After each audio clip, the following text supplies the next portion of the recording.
Hay algo que últimamente me preocupa. Las oportunidades de las que habla este gobierno son reales, ese país más próspero y justo con el que soñamos.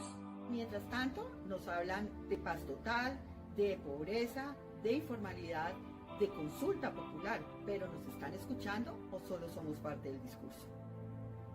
Este viernes en el Destape no habrá filtro. Nos acompaña Andrés Ardila, edil de Usaquén y joven figura del nuevo liberalismo. Hablaremos de juventudes, de las alianzas para el 2026, de las reformas sociales y, por supuesto, de política, pero sin dejar de lado la ética.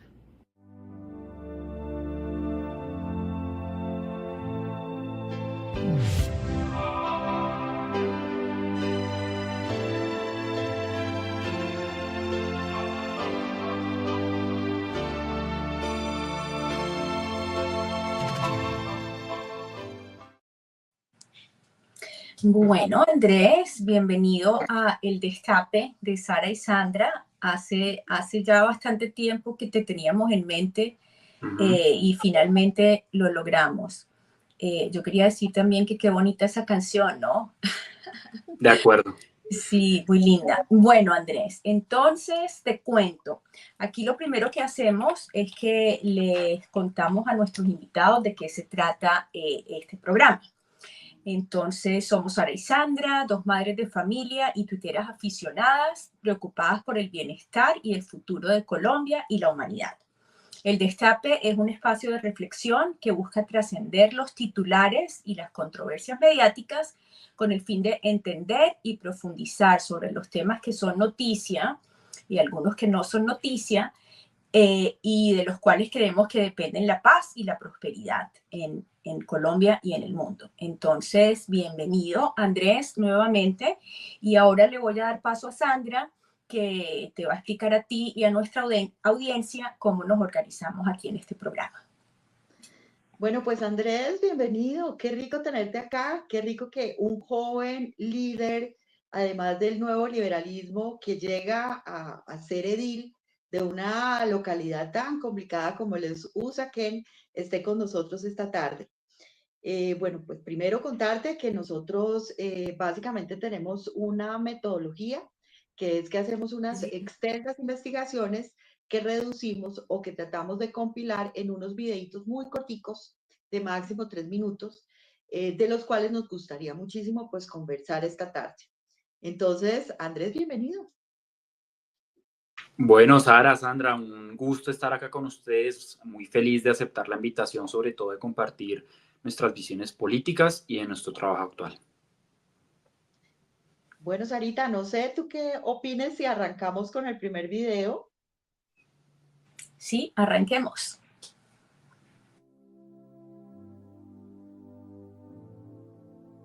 En Colombia algo está cambiando. Una encuesta virtual realizada por la organización Friedrich Ebert Stiftung a más de 2.000 jóvenes entre enero y febrero de 2024 revela una verdad contundente. Sí hay interés en la política, pero no como la conocíamos. Los jóvenes quieren transformar el país, pero se alejan cada vez más de las formas tradicionales. No creen en los partidos políticos. De hecho, son la institución que menos confianza les genera. El 60% desconfía de ellos. ¿Por qué? La falta de representación real de mujeres, de jóvenes, hace que muchos no se sientan identificados, ni siquiera con quienes supuestamente los representan. Uno de los encuestados lo resume así: el ejercicio político pasa porque yo me sienta identificado con lo que veo. Pero ojo, esto no significa que la juventud esté despolitizada. Todo lo contrario, les preocupan profundamente temas como la pobreza, el consumo de drogas, la inseguridad, la corrupción, el crimen organizado y el narcotráfico. Eso sí, ya no siguen partidos ni proyectos colectivos. Hoy muchos prefieren respaldar figuras individuales y hay un giro inquietante. Esos liderazgos tienden a tener rasgos autoritarios. La popularidad de figuras como Nayib Bukele o Donald Trump no es casualidad. Refleja una juventud decepcionada y cada vez más distante de la democracia tradicional. Bueno, Andrés, a mí me gustaría saber qué opinas tú de eso que decimos ahí en ese video, cómo ves tú la participación de los jóvenes y lo que tú ves corresponde con eso que ahí decimos. Y además me gustaría aprovechar este segmento del programa también para preguntarte cómo empezaste tu participación en la política. Bueno, en primera medida, mencionarles que en mí recae una responsabilidad gigantesca porque no solo represento la participación juvenil en la política local, en la política distrital en Bogotá y empiezo a ser un referente para jóvenes, sino también es una responsabilidad para hacerlo bien. Digamos, nosotros hemos estado guiados y nos han liderado políticos desde todos los partidos y desde todas las instancias que nos han fallado como ciudadanía. El decidir participar, el decidir arriesgarse en una campaña y poner de sí mismo para ser parte de las soluciones, fue el primer paso que yo decidí hacer en el camino político que yo quiero construir. Entonces, en medio de esa discusión, pues soy un ejemplo para aquellos jóvenes y por eso siempre mi gestión, a pesar de que está guiada hacia solucionar los problemas cotidianos de la gente, está guiada también a una constante conversación hacia los jóvenes para que los jóvenes vuelvan a creer. Ahora, en el video se mencionaba el tema de pues que mi generación está siguiendo ahora figuras políticas un poco polémicas, en el sentido de que creo que han habido muchas problemáticas que en nuestra Latinoamérica se han dejado avanzar, no han habido soluciones contundentes, eso añadiéndole una separación continental entre los países y unas rivalidades un poco absurdas dentro de nuestras naciones. Y que nosotros ya una generación un poco más disruptiva, que piensa un poco distinta de las cosas, pues optamos por opiniones políticas un poco más contundentes. De pronto se le podría decir menos tibias en algunas circunstancias. Eso trae sus riesgos, ¿no? Porque eso hace que un politiquero, un caudillo político moderno, pueda traer los jóvenes hablando basura, ¿sí? Y muy poca solución.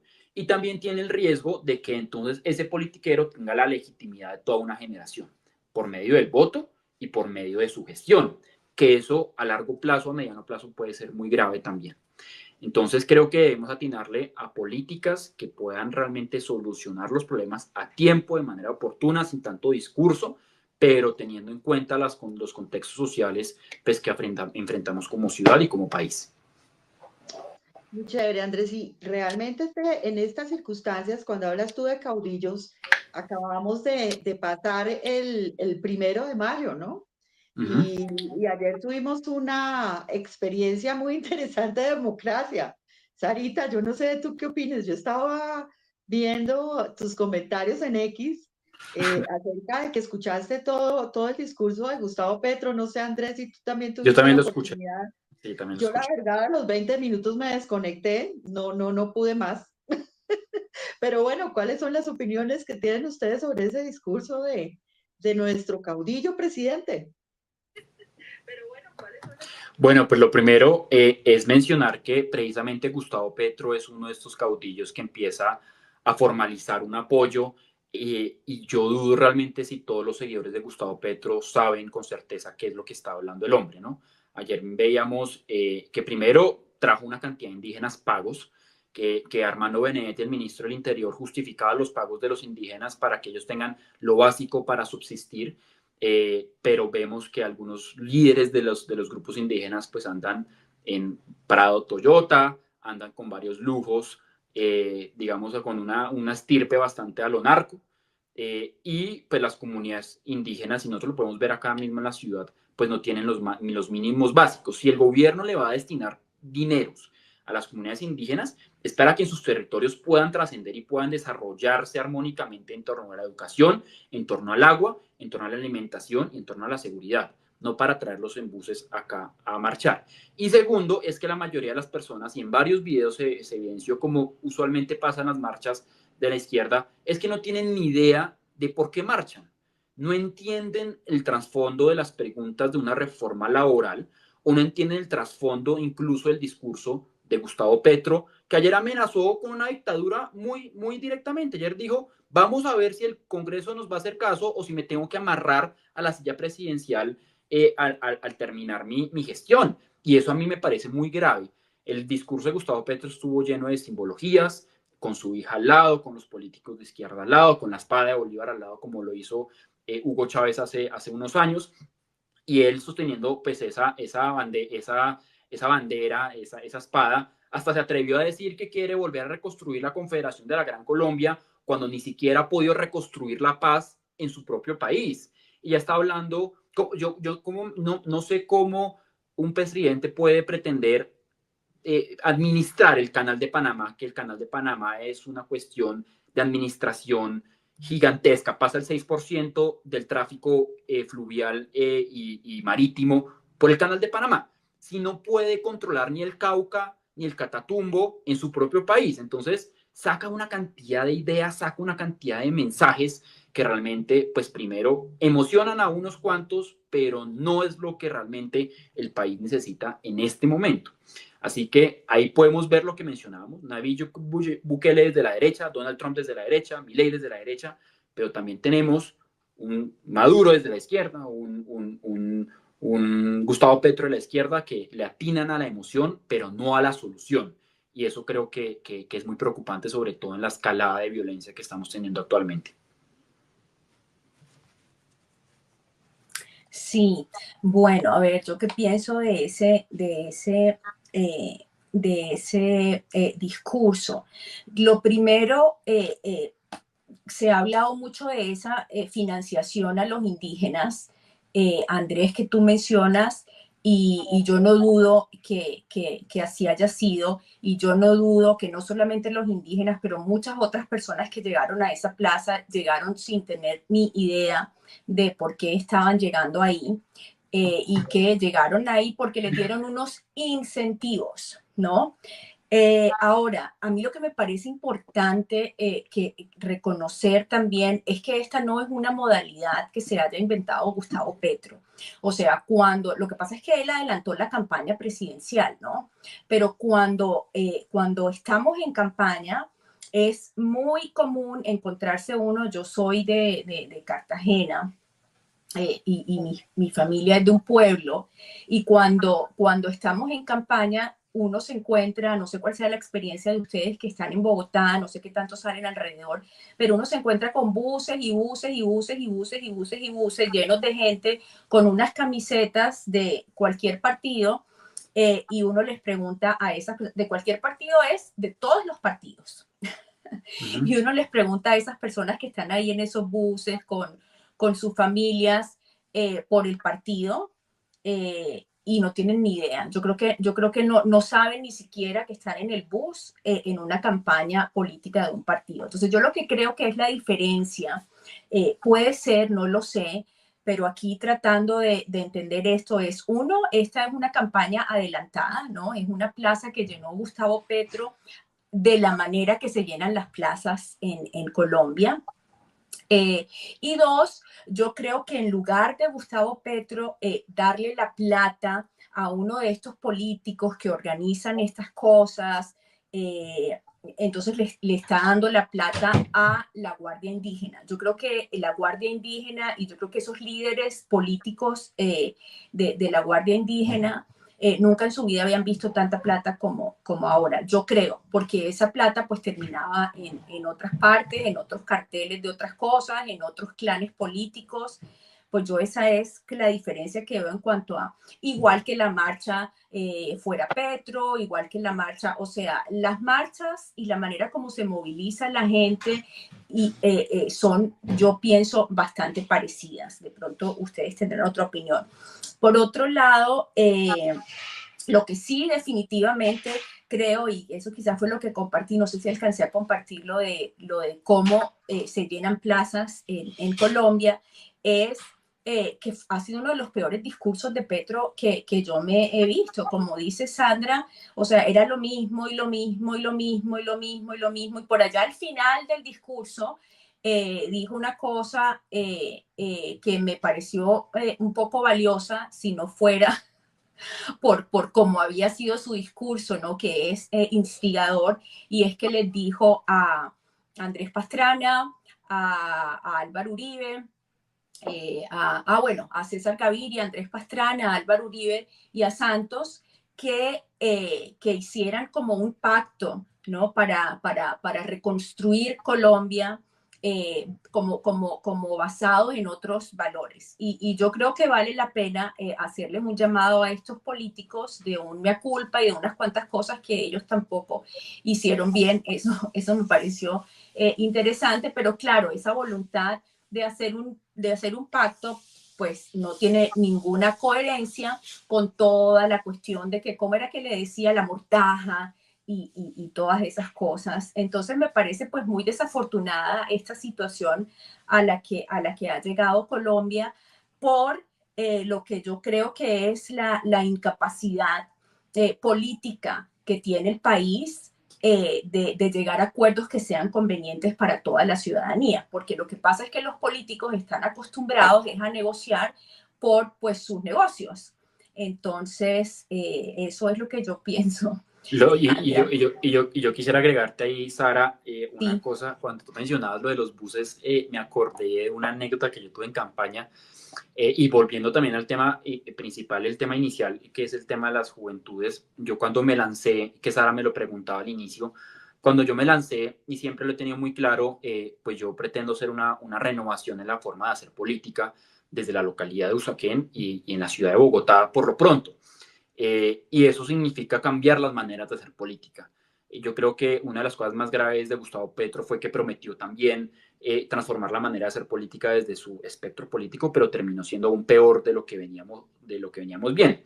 Y durante campaña me acuerdo que pues muchas personas no daban un peso por un muchacho de 21 años que se lanzó a la política, sin estructura política, sin apellido político, sin grupo político, y que le apostó a renovar la política, que le apostó a la calle, a salir, a conversar, a escuchar. Creo que a mi generación también nos hace falta mucho el tema de escuchar. El Papa Francisco siempre en sus mensajes lo mencionaba, y es una habilidad que he venido trabajando desde hace muchos años, desde el colegio, la universidad, el saber escuchar, y en campaña lo puede fortalecer.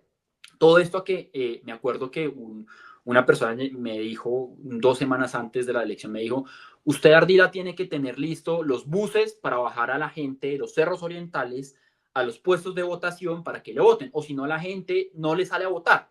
Yo pues claramente ni contaba con el dinero para contratar buses. Contratar un bus cuesta 600.000 pesos, y tampoco contaba con grandes grupos o con grandes líderes o con grandes estructuras en los cerros orientales para empezar a subir a diestra y discreción a las personas, sobre todo persona mayor, a los buses para que votaran por mí. Yo decidí que esa no iba a ser mi manera de hacer política al iniciar, que esa no iba a ser las banderas por las cuales yo me iba a hacer elegir. Y si la gente realmente que me vio en las calles desde el mes de agosto hasta el mes de octubre en campaña, y tuvo la oportunidad de hablar conmigo y que yo le entregara un volante, que en campaña entregué más o menos 30.000 volantes, 30.000 tarjetas para poder sacar la votación que saqué. Yo dije, pues me van a elegir. Si no es de esa manera, si no es comprometiendo cupos de burocracia, si no es comprometiendo temas políticos de gestión, si no es tema comprometiendo otro tipo de cuestiones que en política son bastante corrosivas, pues entonces ese no voy a ser yo, y no voy a perder mi esencia. Y así pasa en política, así pasa en la costa, así pasa también acá en Bogotá, el tema de los buses y otra serie de temas que ocurren durante la campaña y durante el día de la elección, que a veces, y lo mencionaba Sandra, hablar de política, pero también hablar de moral. Hablar de política debería ser hablar de lo que debe ser el ciudadano y hablar de ejemplo, pero desafortunadamente hoy los políticos de antaño, los politiqueros, yo digo porque yo soy político, los politiqueros representan todo lo contrario, representan es emocionar a la gente, pero no solucionar, y eso hace parte de la renovación política que yo represento. Y bueno, ahí hemos ido recorriendo las calles, recorriendo también los problemas. Ahora pues tenemos la posibilidad de incidir, que eso creo que es la mayor responsabilidad que tiene un político, incidir para bien. Sí, me parece refrescante oírte, Andrés, porque después de ayer uno queda un poco triste, ¿sabes?